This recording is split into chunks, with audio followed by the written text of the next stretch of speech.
네, 이번에는 법률 전문가를 모시고 윤 대통령에 대한 영장 발부의 의미와 서부지법 점거 사태에 대해서 말씀을 나눠볼 텐데요. 그 전에 속보부터 전해드리겠습니다.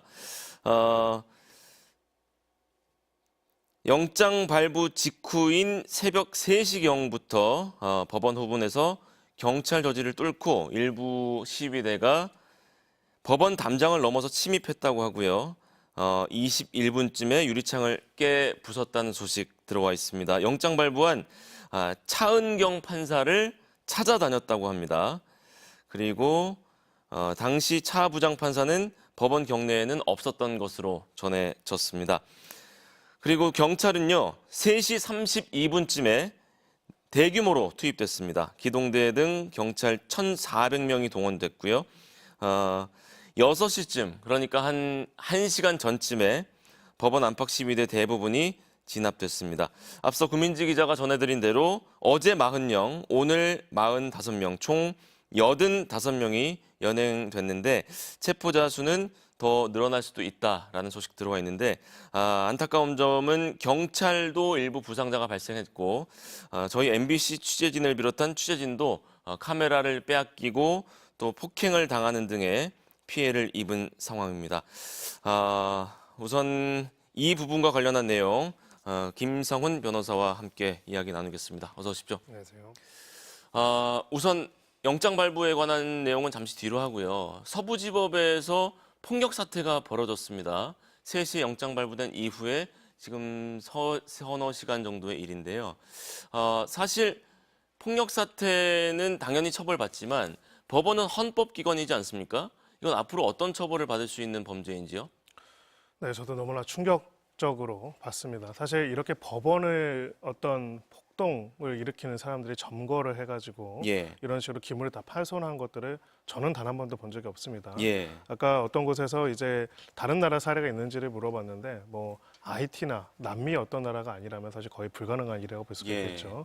그런 점에서 이제 굉장히 심각한 사태라고 볼 수가 있고요. 예. 법률적으로는 일단은 소요죄가 먼저 적용이 됩니다. 소유죄. 우리가 소위 말하는 폭동을 소요라고 하거든요. 법률에서는요. 그래서 다중의 위력을 가해가지고 일정 기간과 공간의 평온을 해치는 행위로 볼 수가 있고요. 예. 또 공동 주거 침입, 그리고 특수공무집행 방해, 그리고 또 사람들이 다치겠다면 특수공무집행 방해 치상. 도 되고요. 예. 또 이 과정에서 공용물 손상죄 또한 포함된다고 할 수가 있습니다. 집시법 위반 또한 당연히 된다고 볼 수가 있고요. 예. 결론적으로 이 모든 범죄들이 적용이 될 것인데 이제 중요한 거는 이러한 행동에 대해서 우리 법 체계가 어떻게 반응하는지가 굉장히 중요하다고 생각합니다. 사실 굉장히 중요한 선을 하나 넘은 것입니다. 예. 기본적으로 우리 사법 시스템과 그 체계 자체를 물리력으로 전복시키고자 하는 그걸 물리력으로 제거하고자 하는 굉장히 위험한 행동들이라고 볼 수가 있고요. 이 부분에 대해서 별도로 엄정한 처벌들이 안 이루어진다면 앞으로도 계속적으로 반복될 수 있습니다. 예. 이 다음에는 또 헌법재판소일 수도 있고요. 결론적으로는 국가의 법적인 시스템 자체를 완전히 무력화시키는 것들을 이런 식의 물리력을 동원해서 하는 것들을 계속적으로 반복할 가능성이 있다 이렇게 보여집니다. 예. 사실 윤 대통령의 구속에 대해서 찬성할 수도 있고 반대할 수도 있고 의사표현 자체는 자유입니다. 다만 폭력 사태가 벌어져서는 절대 안 된다는 점은 누구도 부인할 수 없을 겁니다. 자, 그러면 영장 발부에 대한 그 내용부터 짚어볼 텐데요. 법원이 공수처가 청구한 혐의를 인정했다 이렇게 받아들여도 될까요? 네, 그렇습니다. 기본적으로 구속의 상당성과 필요성인데요. 예. 죄를 범하였다는 점에 의심할 만한 상당한 이유가 있고 이게 구속의 상당성입니다. 한마디로 혐의 사실이 소명된다라고 판단을 한 것이고요.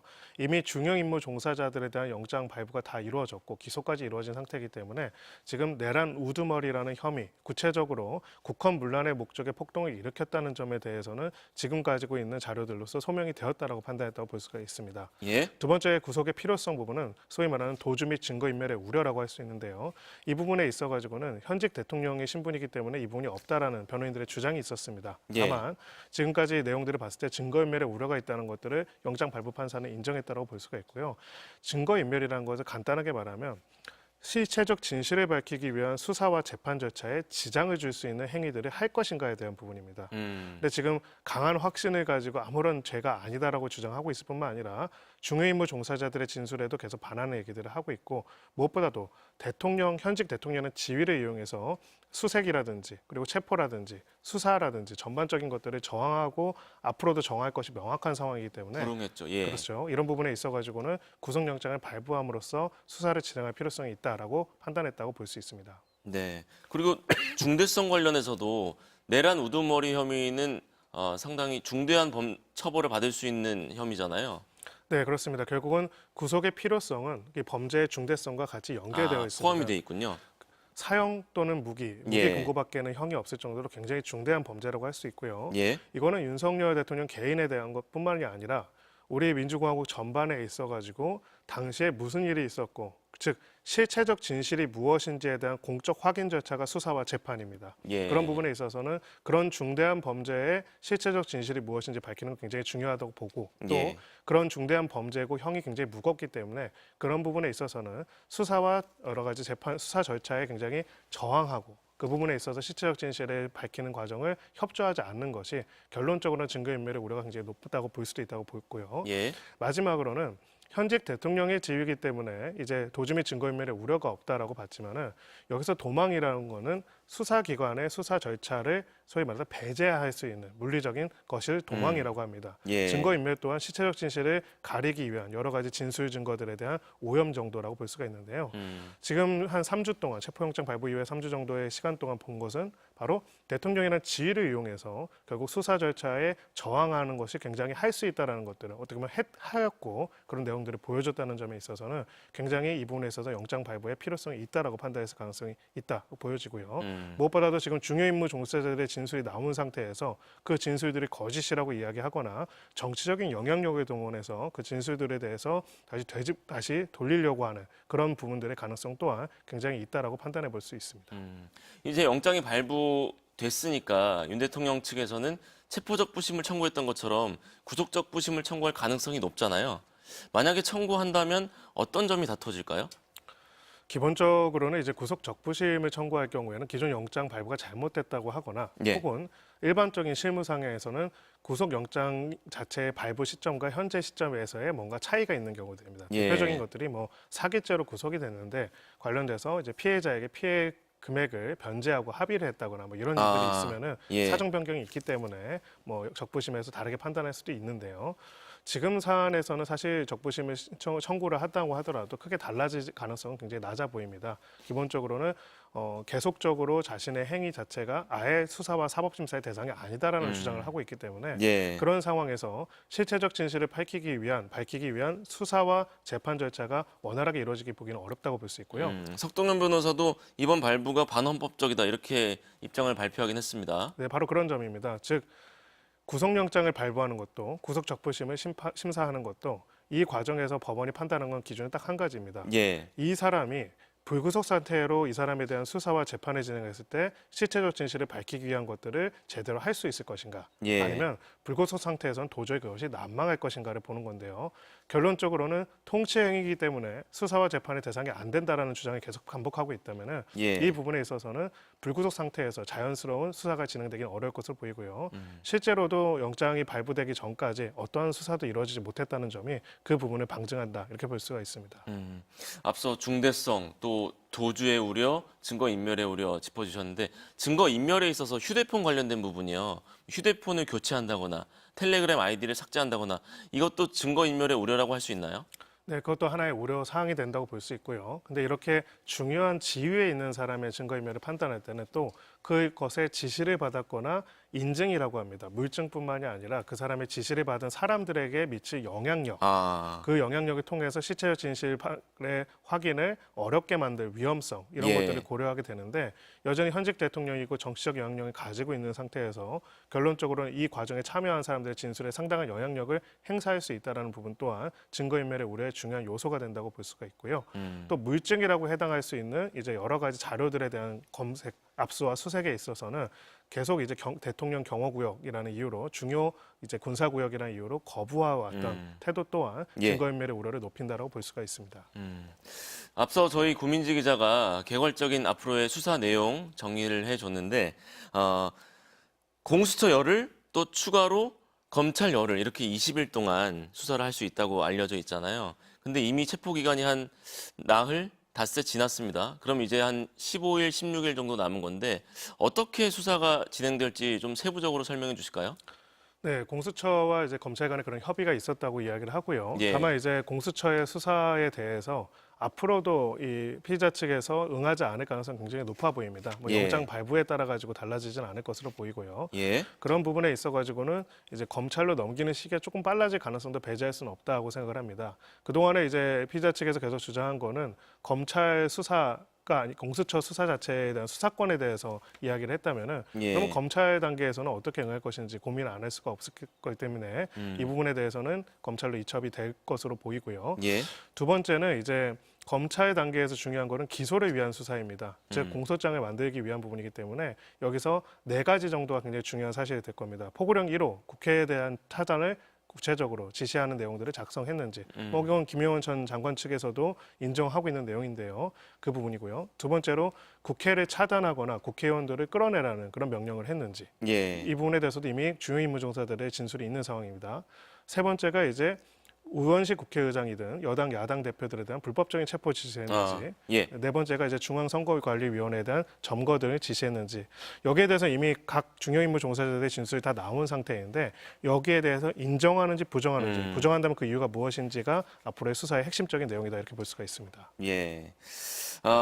그리고 또 윤 대통령 수사와 관련해서 내란 특검법이 이제 그제 늦게 밤 통과됐잖아요. 물론 최상목 권한대행이 거부권 행사할 수도 있고 또 국회로 돌아오면 재의결이 어떻게 될지 아직은 모릅니다만 내란 특검법이라는 변수와 현재 수사 어떤 연관이 있을까요? 네, 기본적으로는 바꿀 수 없는 일정과 바뀔 수도 있는 일정으로 나눠볼 수가 있습니다. 예. 먼저 바꿀 수 없는 일정은 영장이 발부된 다음에 20일 안에 이제 기소가 이루어져야 한다는 거. 이거는 바꿀 수가 없습니다. 인신 구속 이후에요. 예. 그렇기 때문에 20일 이내에 기소가 될 것인가 아닌 것인가에 대해서는 확실히 된다라고 보는 것이 맞습니다. 결국 구속영장까지 발부받아 놓고 기소를 안 한다는 거는 터무니없기 때문이죠. 예. 다만 이제 말씀드린 것처럼 이제 특검법이 통과가 되고 그리고 이것이 거부권 행사 없이 공포가 된다고 하면은 예. 거기에 따라 특검이 출범할 수 있을 텐데 문제는 이제 특검이 구성되는데 소요되는 물리적 시간을 고려해 볼 필요가 있습니다. 그 물리적 시간이 뭐 소위 말해서 최소한 한 달 정도는 소요될 수가 있는 부분들이 있기 때문에 결론적으로는 지금 구속영장 발부 이후에 기소 이전에 특검이 출범돼 가지고 특검이 수사를 해서 기소할 가능성은 현재로서는 굉장히 낮은 상황이다라고 볼 수 있습니다. 알겠습니다. 사실 앞서 첫 번째 질문으로 드렸습니다만 전례 없는 폭동이라고 표현해야 할 것 같은데요.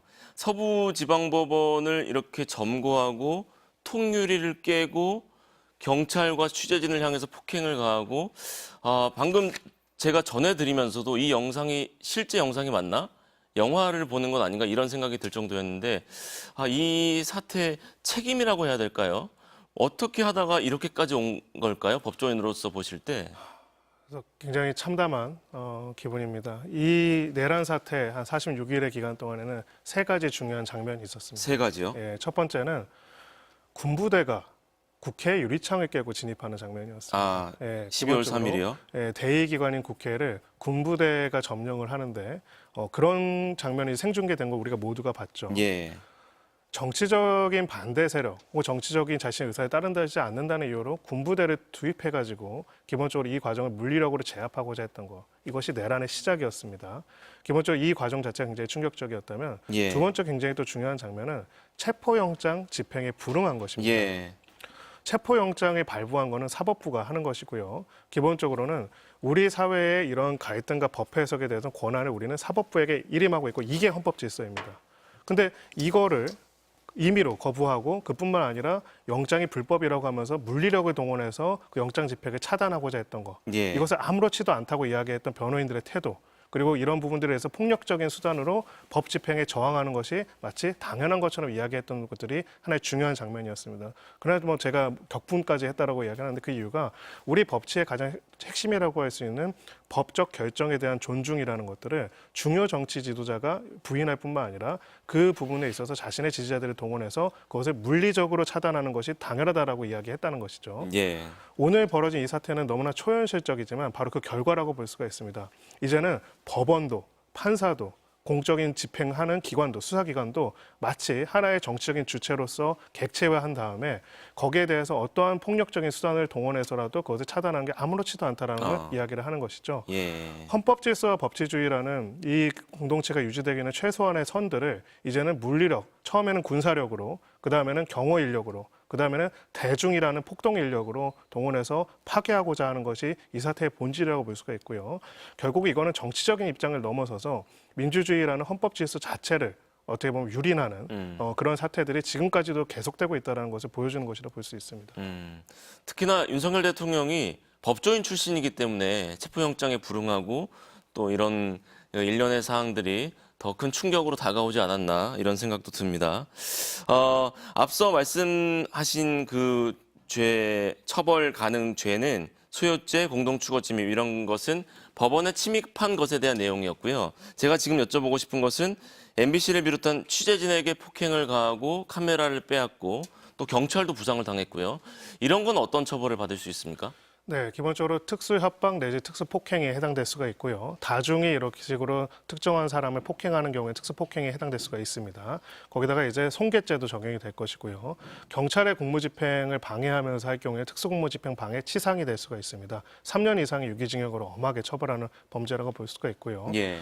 이런 부분에 있어서 결국은 이러한 형태의 폭력들을 용인하거나 독려하거나 선전하는 사람들이 또한 있죠. 그 부분에 대한 처벌 또한 강력히 이루어질 필요가 있고 만약에 이러한 형태의 폭력 행위들에 대해 가지고 엄정한 법 집행이 이루어지지 않는다면은 효능감을 줍니다. 즉 우리가 물리력으로 수백 명이 모여가지고 언론기관이든 아니면은 법적인 법 집행기관이든 아닌 법원이라도 이런 식으로 폭력으로 짓밟을 수 있다라는 것을 보여주고 그것이 아무 처벌이 안 이루어지거나 또 훈방 조치가 된다고 보여지면은요. 그 다음에 타겟은 저는 100% 확신하건데 헌법재판소가 될 것입니다. 민주공화국이라는 것은요, 기본적으로 다른 입장을 가진 사람들이 서로 극렬하게 대치할 수는 있지만은 그 과정에서 여러 가지 수단 중에서 폭력을 사용하지 않겠다는 그렇죠. 결단코 폭력을 사용하지 않겠다는 약속입니다. 대화로 풀어야죠. 근데 이것이 위반되기 시작했던 게 군부대가 국회에 유리창을 깨고 진입하는 것이 하나의 시작점이었다면 예. 그렇다면 이것을 이제 반성하고 여기에 대해서는 여야를 가릴 거 없이 이 부분에 대한 문제를 해결하기 위한 노력을 해서 민주공화국을 수호하는 데서 모두가 한뜻이 되어야 하는데 예. 심지어는 이것을 옹호할 뿐만 아니라 사법부 자체도 하나의 그냥 의견을 가진 기관 정도로 격화시켜서 그 권위 자체를 무력화시키고 그것을 이제는 다중을 동원해서 거리 어디에서나 공격할 수 있는 그런 공간으로 만들어야 된다는 거는 한마디로 그들이 처음에 부인했던 폭동이라는 거를 지금 현재도 계속 이어가고 있다는 것을 보여준다고 볼 수가 있고요. 여기에 있어서는 저희의 시스템, 저희의 법치, 저희 헌법 질서가 단호하게 대응하지 않는다면 이러한 위기 상황이 더 걷잡을 수 없이 커질 수밖에 없다 이렇게 생각합니다.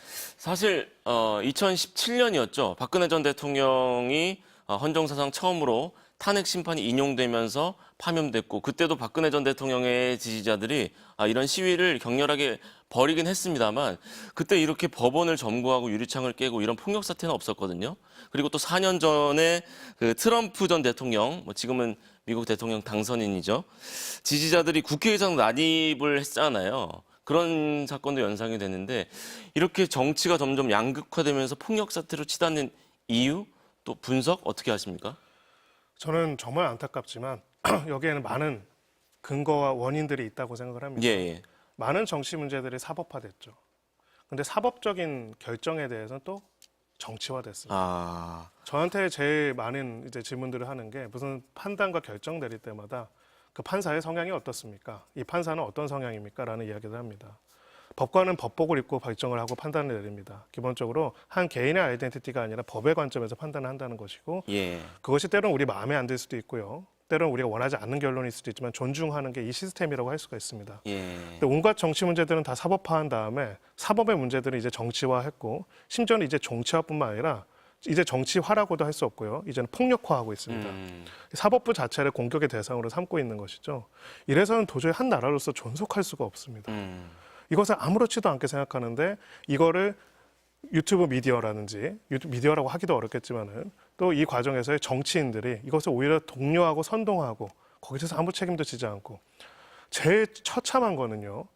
변호사라는 사람들이 법률가라는 사람들이 자신이 가지고 있는 자격 요건이라는 거 이 헌법과 민주주의 질서 속에서만 유지가 될 수 있는데 이거를 아주 우습게 만든다는 겁니다. 말만 열면은 헌법 질서이고요. 맘만 열면은 법치주의인데 예. 법원이 저렇게 파괴되는 것을 보면서 어떠한 문제의식을 안 가진다는 거는 기본적으로 법률가로서의 자격이 없다고 생각을 합니다. 이 공동체 자체를 완전히 무너뜨리는 것이라고 보여지고요. 비상계엄이 내란이 아니다라고 주장을 했는데 확실하게 이젠 내란인 것 같습니다.